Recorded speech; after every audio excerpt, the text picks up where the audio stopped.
In this demo, I'm going to talk about influencers.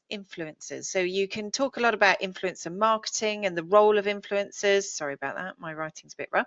But using our social media maturity model here, which I've talked about previously, this is the maturity level on social media of your employees. And naturally, you've got your network size and your level of social activity. So network and social activity. And then your employees will start to progress up here. Now, the goal is not to get everybody to these boxes here, but you are going to get some people in your company that are topic experts. They're good at what they do.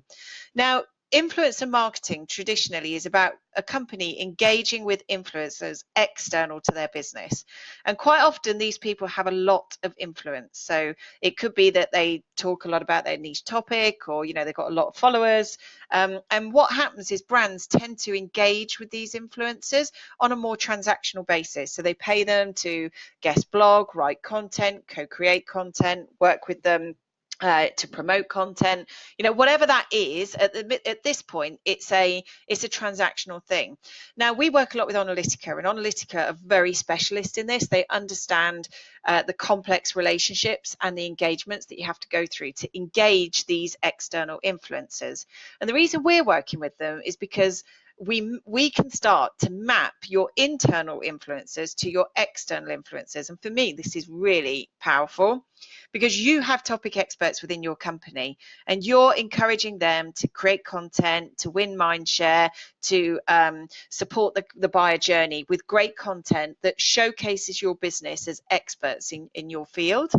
Now, what happens is, though, is if you can better understand what these people do and help them in supporting them into creating content, what you can do is you can start connecting them to these external influencers. And what you then do is you start creating a human engagement, a less transactional engagement, one that's built on relationships rather than a PO. And this is where I think it gets quite interesting, because now what you're doing is you're connecting internal influencers to external influencers. And the reason I love working with Analytica is because they can look at your existing influencer community internally. They can look at the topics. So, this might be somebody internally. God, my stick men are really not good. But what you can then start doing is that you can start looking at their social content. You can say, oh, we know that, Tony, he likes anything to do with cloud, IoT. He talks a lot about retail, and he loves stuff about, innovation in IT. So we know that, we can map that, and then what we can do is we can start looking at all the external influencers that sort of map to the same thing.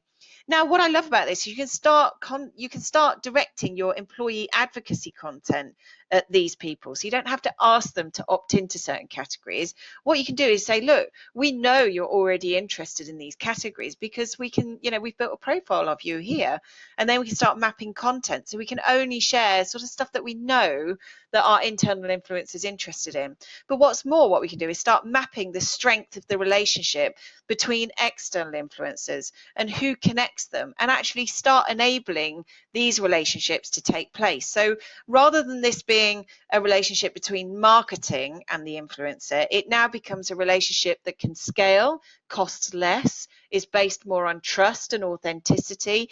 And at Tribal, we're kind of big into that. So this is what I find quite interesting about influencer marketing and how we can actually humanize the process of influencer marketing. I hope that's interesting, and yeah, more to come soon.